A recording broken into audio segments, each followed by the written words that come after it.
30 degrees outside today, so it is definitely not the day for this jacket.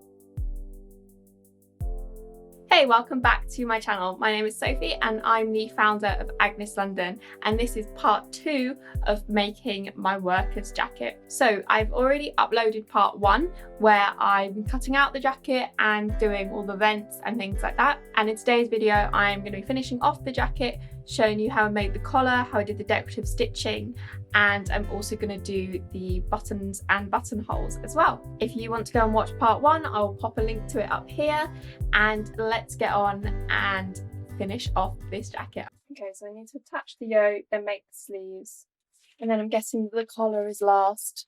So here is the yoke. This goes at the top back. So as you can see, the curves are slightly different, so I'll just ease that in as I go along, making sure that I match up that centre point there.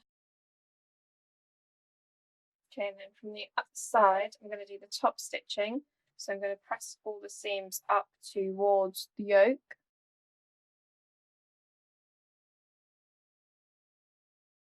So that's my yoke attached there with a nice row of double top stitching. And now the shoulder seams. And then we're going to top stitch the shoulder seams down towards the yoke. That's the main body of the jacket done. So now I'm going to go and get the sleeves ready. So here's the next step on the sleeves, getting it ready for the vent. I'm on this step, so I've pressed the seam allowance over to the wrong side. And now I'm going to do the next step, which involves turning up from that notch. It goes like that towards the right side. So then I'm going to stitch down here. Okay, so I've done one to get my head around it, and that's what it looks like once it's pressed. So let me turn it back inside out. That's what it looked like from the outside. I stitched down here, and then when I've turned it round and pressed it, it sits nice and flat and actually looks really smart. So I'm going to do that on the other 3 parts that I need to do it on. Okay, next step is to attach the undersleeve to the top sleeve. I've stopped my stitching there, and I'm just going to snip down to that point. Something like that. So now I'm going to top stitch that vent on the outside. So just top stitch that part along there on the undersleeve. So now I've top stitched down that part as well, which is the top sleeve. So those two should sit on top of each other. Yeah, so now that's all going towards the top sleeve. And I'm stitching along there, so those two are stitched down together. That's what it looks like from the outside at the moment. Obviously I haven't pressed it, so it's not the neatest. And now I'm gonna top stitch down this seam.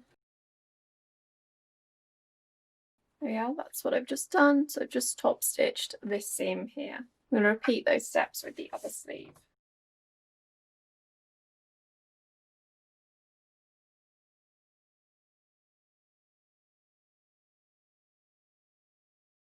Okay, so I want to do some decorative top stitching like this that I saw on Instagram on the underside of the collar and on the cuffs of the sleeve.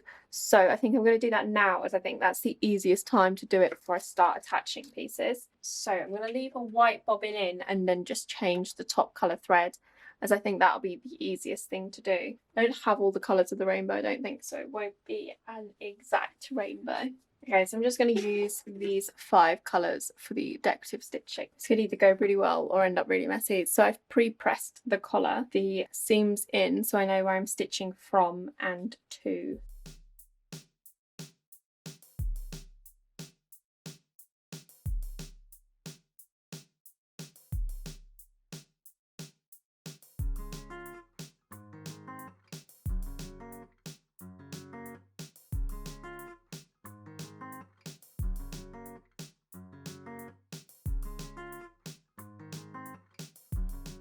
There we go, there's my rainbow sleeves. Okay, so I think for now that is all the patience I've got to do on the underside of the collar. So I've done can't really see there's a light pink there. It's got light yellow, orange, green, blue, pink, red, and then I've repeated it.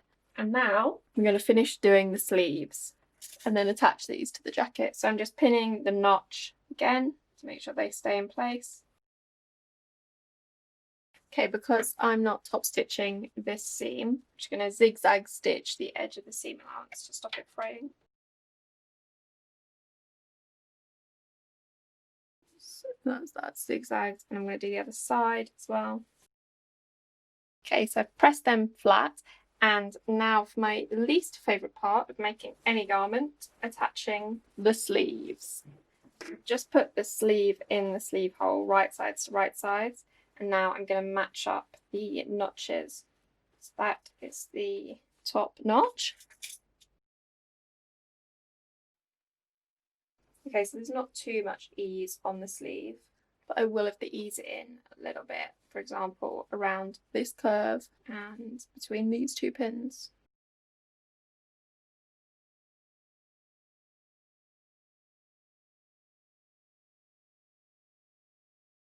Okay, other than the fact that I kept stabbing myself with pins, that was relatively painless. I'm just going to trim away some of the excess and put notches all the way around just to ease the stretch a little bit. Okay, that's all right. I'm exhausted. That's a workout trying to get around that sleeve. Okay, so I've already pressed over the edges of the collar. So I'm going to fold it in half, right sides to right sides, and I'm going to stitch down both edges.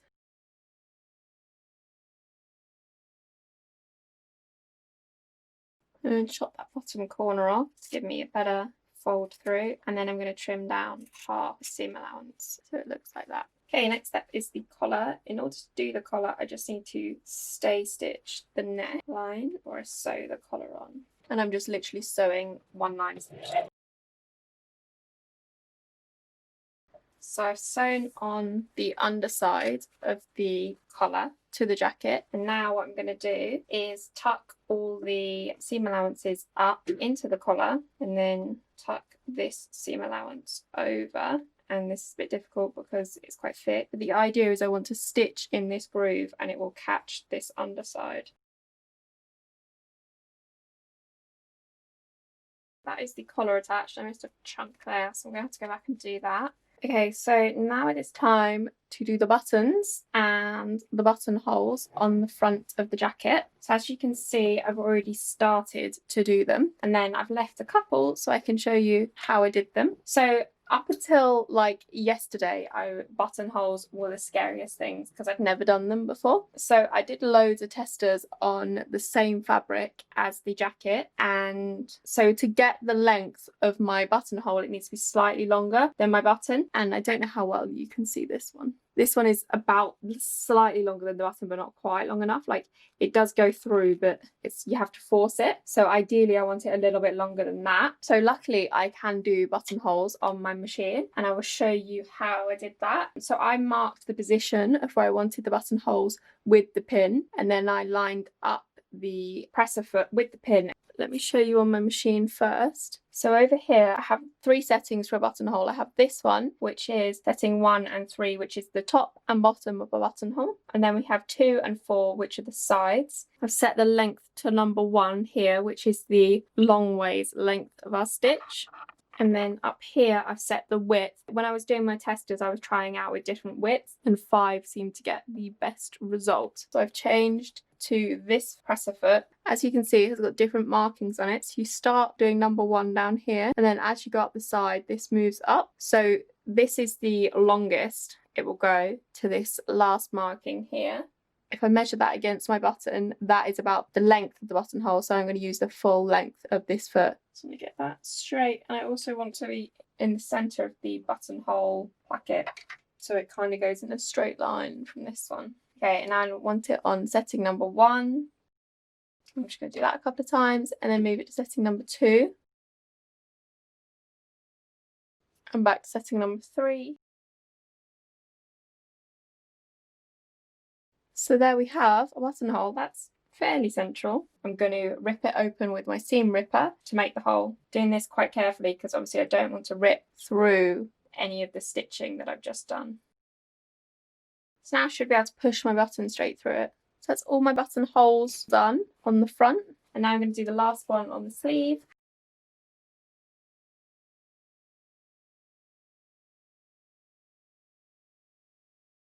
Okay, so now to sew on the buttons. I've got 3 buttons that I need to sew on. I'm going to sew them on by hand. So just using a normal needle and thread, just checked that my needle will actually go through the holes on the button. There's my pin to mark where my button is going.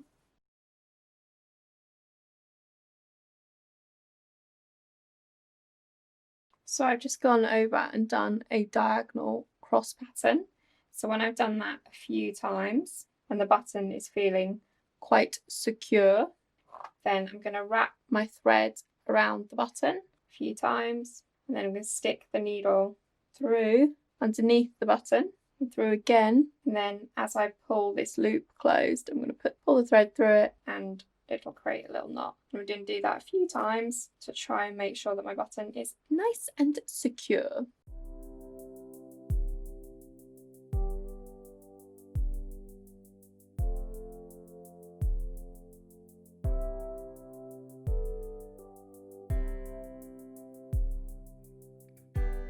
So the buttons are the final touch. So once these are done, I'm going to give it a last press and then it is ready to be worn. And I'm so excited. I love this jacket.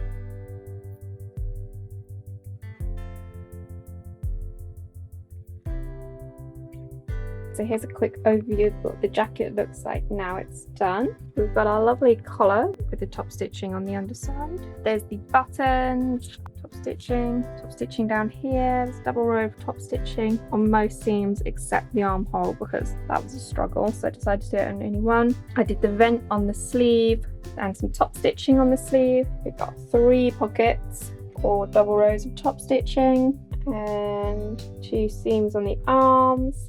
Let me show you the back. And then on the back we've got the back vents and the yoke. So yeah, that is the jacket done.